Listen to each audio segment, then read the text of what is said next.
everybody, I thought today that I would share with you what our plans are for our homeschool for October.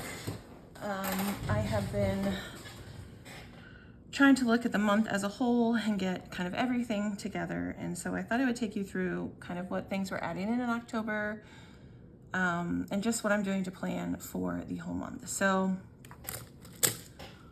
one thing that I did is I went through all of my kids' curriculum for the next 5 weeks and looked to see were there going to be books that I needed from the library, were there supplies that we were going to need, what do I need to print or copy, and I also did some math. I have a math container that I keep on my homeschool cart for each of my kids that just has everything they need for their math curriculum.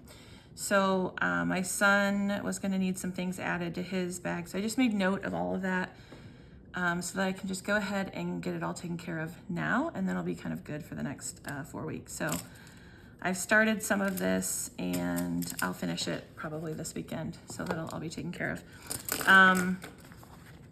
What else? So I'm not going to go through all my kids' individual subjects in this video because most of that is not really changing for the month of October.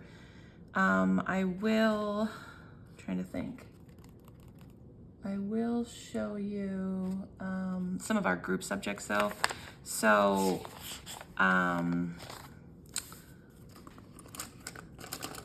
let's see. So for our election unit, we have been working through the Great Debates. This is from Royal Fireworks Press. And I had scheduled this out to take 2 weeks, but my kids have been enjoying it so much that we are actually going to finish it a lot sooner. We've been doing some during our school time during the day, and then we've been doing more in the evening when my husband gets home. And I think we're just going to continue it through this coming weekend, and then we will finish it up on Monday, September 30th. So into October, we will be done with this, and we will go back to our regular election study that we've been working on. And so we are,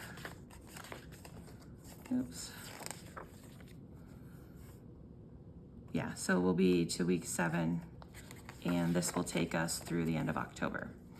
And then hopefully, there should be, I think, 2 more Mint and Bloom units to come out, so I'll have to fit those in when they come out. But so we've got that. Our game logic, nothing different there. We just are doing the next chapter each week, and same with our big ideas, philosophy and building language, and our Friday notebooks. All of that's the same. Our creative writing and picture book study, I will show you what I have planned for October for that. So this was my brain dump of stuff. So that is what I'll share with you. So the first, I try when I can to use a book that's in this book, Text Structures from Picture Books. We really like this. And so I pulled, let's see, what are we doing from here?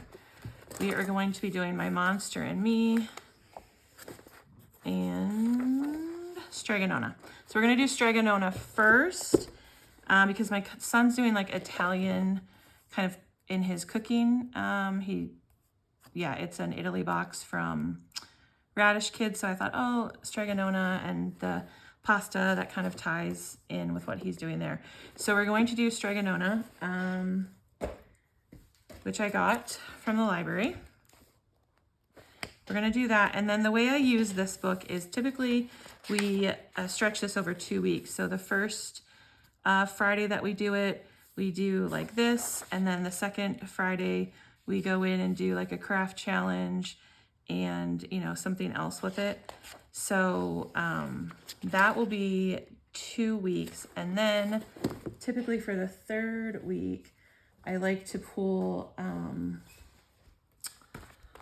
one of these Keep It Fresh Writing Center. So I'll show you the one I picked to go with it in just a second. But because we're also trying to do a picture book study in addition to creative writing, because we're going to be writing our own picture books at the end of the semester, I decided that we're just going to study Tommy DePaolo, his books. And so I have a bunch more on hold from the library, but this is all that came in so far.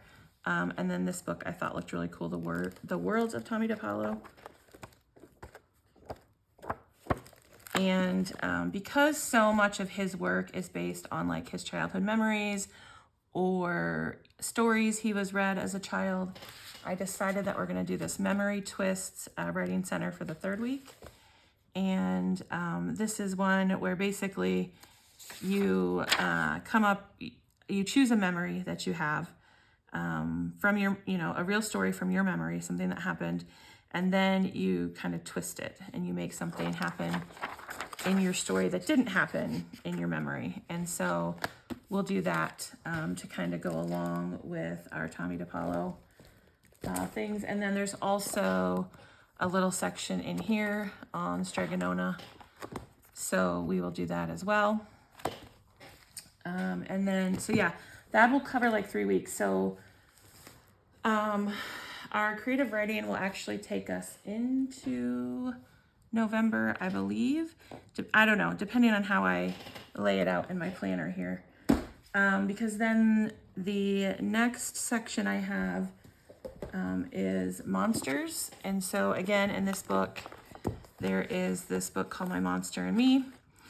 And then I also thought I would pair Where the Wild Things Are, another one on monsters, kind of thinking like Halloween, something that could kind of go along with a Halloween theme. So I've got these 2 books. We've got the My Monster and Me in here, so we'll do some of the writing things in here. I also have a little section on Where the Wild Things Are in here. And this is really just, I kind of read this and we talk about it. This doesn't take us very long, so this is just like, I'll add this in to wherever I put these books. And so then I ordered, again, most of them are not here yet, but I ordered a bunch of just different picture books about monsters so that we can kind of study that topic and how it's presented in different picture books. And then to go to the Writing Center edition, we're going to do this one on character scrapbooks where you're picking a character type, and one of them is, wait, where is it? One of the characters, is a monster. So I thought, well, we'll do that to kind of go tie it in. I like it when things tie together. It works well for my brain. So this really could take 6 weeks, but we will see kind of how we fit that in. It'll probably go into November. So that's something I've got to figure out, is how I'm going to lay that out, what I'm going to put on what week. I know Stregonona is going to be first, and that'll be 3 weeks probably. And then I'm going to have to see how I want to do monsters, but likely that's going to be another 3 weeks. So I also have an extra, the scary story narrative from Teachers Pay Teachers that we did last year, but I don't think we did all of it last year, but we're not going to need it. So I don't even know why. I don't know why I wrote it down. We're not going to need it. I'm just going to cross it off. I'm not going to give myself any ideas because I don't need to add more in to complicate our lives. So that's kind of what we've got going for creative writing. And then, like I said, for my son, for his cooking, he did the first one this week. He made rosemary focaccia bread. Next week, I'm going to have him make it again, but try to do it all on his own. This week, I kind of helped him. And then he's got meatballs, and then I thought we would make our own pasta. And then the other Radish Kids recipe, there were 3 in the Italy box, the focaccia, the meatballs, and then tiramisu. And then the last one, which is the 6th slot here, we have our homeschool co-op party, Halloween party that day, and it's Halloween, so we'll have trick or treat. So we're just not going to do it that day. So you can see here on the 31st, we have our co-op Halloween party, trick or treat. Let's see. Let me talk about read alouds. So right now we are reading this, and I'm hoping to finish it by Monday, so we'll be done with it in September, because I have a lot of things that I want to do kind of for read alouds and or our morning time. So some of our read alouds my husband does in the evening. I'll show you those in a minute, but what I would like to do with the kids, because we are going to be, I'll get to this in a minute, but we're going to be studying Edgar Allan Poe and The Raven. And So I heard about this book on Patterson Homeschool Academy, or Patterson Academy Homeschool, I forget. But she recommended this book, What is Poetry? And I thought, this looks really good. So I think I'm going to add this into kind of our group work in the morning. I'm trying to lighten the load on our group work in the morning and just have kind of some short things that we do before they get into their individual work. So I thought this would be good. I also thought we would read The Incorrigible Children of Ashton Place. I've heard really good things about this, and I think there are references to Poe in here. I'm hoping. That's why I chose it. So I moved some things around on our read aloud schedule, like our fiction, our novels that we read aloud, so that I could fit that in. And I will show you here if I can find it. So we did Tristan Strong. We will finish Susie B. Won't Back Down. And then A Tale Magnolias I was going to do, but there's not, Libby doesn't have it. Like I can't check the audio out from the library. So I just decided, since I wanted to add in The Incorrigible Children, I'm just going to cut that out. I'm going to move I Can Make This Promise down, and I will put The Incorrigible Children of Ashton Place right here. So, oh, sorry about that. All right, so we have that, and then let's see. The other things that I want to do kind of just in the morning before we start our individual work, we've been doing this Professor Noggin Presidents trivia, and the kids really like it. They know more of them than I do, which, what can you do? So we'll continue this, and then if we go through this, we have a bunch of these Professor Noggin, so I'll grab another one probably. And then, I don't know if this is dumb to do or not, but I checked this book out from the library, and we are not like Waldorf homeschoolers or anything like that, but I really liked the idea of this, and I thought this might be something that we could do, like just a short little exercise to kind of, I don't know, start our school day possibly. So I'm still kind of deciding on this. If you've used it, let me know if that would work in that way or not. And then for our evening read alouds that my husband does, I thought it would be fun to do The Legend of Sleepy Hollow, like closer to Halloween. And I like this one illustrated by Will Moses. And then our normal ones that we're just carrying on is Absolutely Everything. I think he forgot to take the week. Yeah, we're done with week 6. And I think, yeah, we'll catch up to week 7 for next week. So that's fine. And then we've also been reading Madam President, and we are up to Susan B. Anthony. So this we'll probably finish this in October. So that's a lot for read alouds, but I think it's manageable. I think it's doable. So that's what we've got going on for that. I talked about our election unit. Game logic is the same. Oh, okay. So let me talk Edgar Allan Poe. I want to also add in reading Who Was Edgar Allan Poe. I have it on hold for from the library, but it did not come in yet. But it will. It's in transit. I'm pretty sure I just checked it. So I had purchased a unit from Mint and Bloom on Edgar Allan Poe, and I wasn't like, I love Mint and Bloom, but I wasn't like wowed by this unit, and so then I ended up getting a whole bunch of other stuff from other places to go with it. So I'm going to show you kind of the pieces and parts I have, and then I have to figure out how I'm scheduling it in. But this is the one from Mint and Bloom, and like, we won't do that. We might do this. We probably won't do that. And then, I have it in another pack. They had, like, I didn't like the version of Poe that they recommended. I think, if I remember correctly, it was a graphic novel, and it was like, I mean, Poe can be pretty like dark and whatnot, but it was like, it didn't really go, it was very dark, that particular telling, and it just didn't, I don't know. I didn't like it. So I think though that I'll probably use this page, and I might use this page. And this is a book that we've read before, but we're going to read it again because I think my kids read it on their own before, and who knows if they actually read it, you know what I mean? So this is A Raven Named Grip, How a Bird Inspired 2 Famous Writers, Charles Dickens and Edgar Allan Poe. So I thought that that would be a good one to read again and then we could do the alliteration activity with it since, I don't know, they're both writers and I don't know. I'm making it go together. So we have that. I also have this Crow or Raven. This book is for much younger kids, but it does its job. You know, it tells us some of the differences between them. So we're going to use that. And then I bought this unit study off Teachers Pay Teachers. Unless you have younger kids, I don't recommend it. So it was recommended for like grades K to 2 or something. I was like, oh, that's too young. But then when I looked at like what was in the preview, I thought, well, that seems older than grade 2. And it said like grades K to 2 or even higher. And so I thought, oh, all right, that'll work.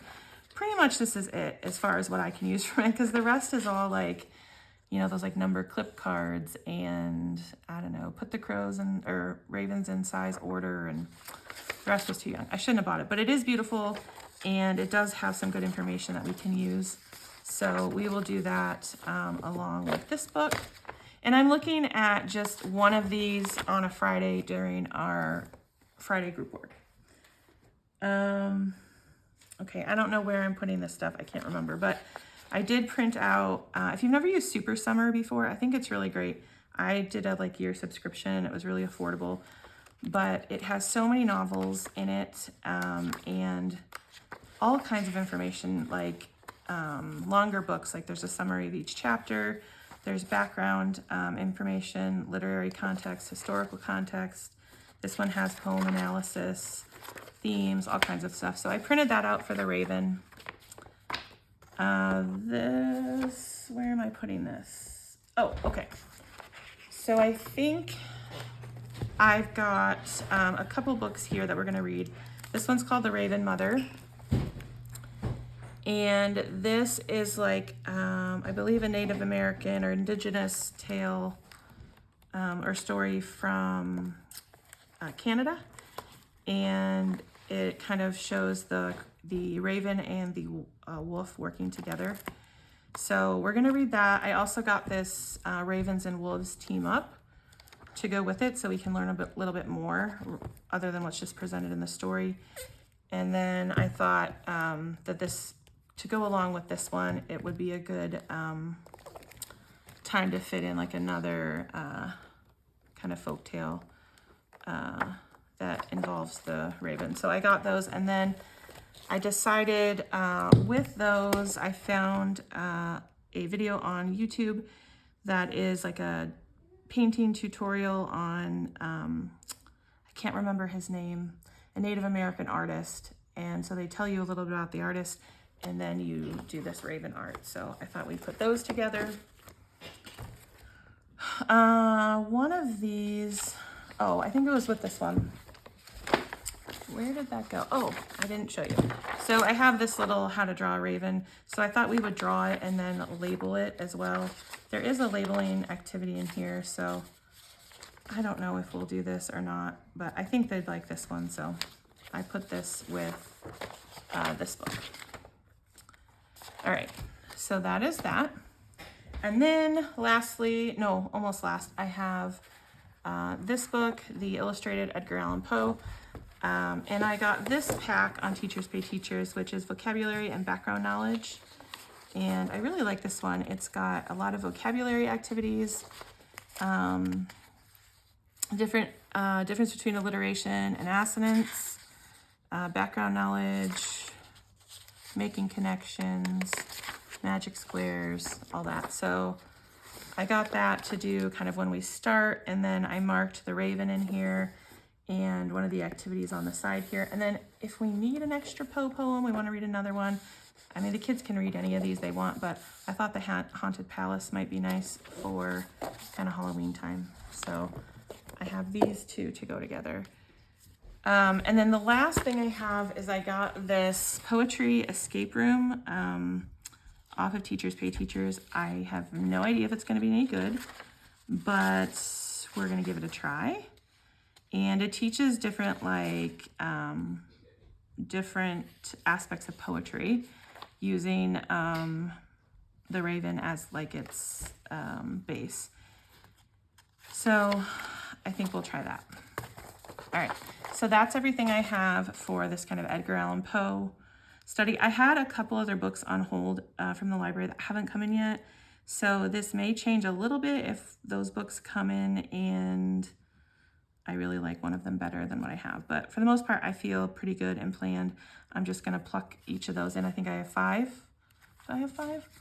1, 2, 3, 4, 5. Yeah. So I have 5 activities or books, and I have 5 Fridays in October that I can plug them into. So that's what we're doing for that. Okay, and then for my daughter over here, I thought I'd talk briefly about this. We will continue to work through learning how to learn. This is going really well. I'm seeing her make connections in other places, kind of bringing us back to this book. And so to me, that's a good sign that it is working. But with her, I noticed in her Lightning Lit lately, she's doing Storm Level, and in the Rainy Day Reader that goes along with it, the selections in there, in my opinion, are very difficult. And so if you're not used to reading like classic literature or things written a long time ago, it can be a little bit of a challenge. And so I want to give her some more practice with that. And so in her Curiosity Chronicles over the next couple weeks, it's the time period is the time period that Jules Verne was writing. And so they had recommended, I think, these 2 books in Curiosity Chronicles. And so I thought, well, you know what if we do kind of another similar, like book discussion, similar to what we did with Prairie Lotus, but with 20,000 Leagues Under the Sea and Who Was Jules Verne. So we can read this. And then what I thought we would do is kind of step our way up to this book. I also have a super summary for this, and we'll see. I'm not quite sure how this is going to go because it's new, but I thought we could start with the graphic novel, and then she could read the classic starts, or I'll probably have her read this on her own. And then she'll have a good picture of the story, and then we can kind of jump into the original unabridged version. So that is something I am plugging in for her in October, and we will see how it goes. So that's pretty much everything. This is kind of how our first week of October is looking, how I have it planned out. I just need to add in my Raven, like which one we're going to do first, and I'm not sure which one we're going to do first. I think, and then, I'm not sure. I think we will start with Who Was Edgar Allan Poe. Yep. And we'll start reading that one, and then probably we'll do this one first.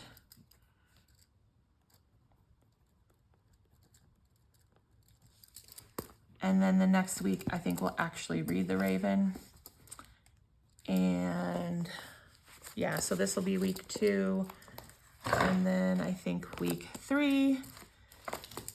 And we'll do this stack week 4. And then that escape room we'll do week 5 to finish it up. So I think that's how we'll do it. So that is everything that we have. I need to write in a few more things here for next week for our group stuff in the morning, but I'm trying to really condense our morning group work because it keeps us from getting to our independent or individual work. So I'm trying to really keep the bulk of it here. We're going to cut spelling down to just 1 day a week and see how that goes.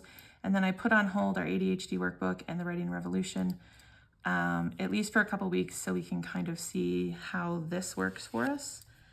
And I would also like to try to find, I don't know that our group work time in the morning is the best time for us to do the ADHD workbooks. I feel like that needs to just be me one-on-one when there's not the distraction of a sibling. So that I still need to figure out. Anyway, that is what we have planned for October, and if you have, I think I showed you everything. If you have any questions, let me know down in the comments and I'd be happy to answer them. All right, have a good weekend.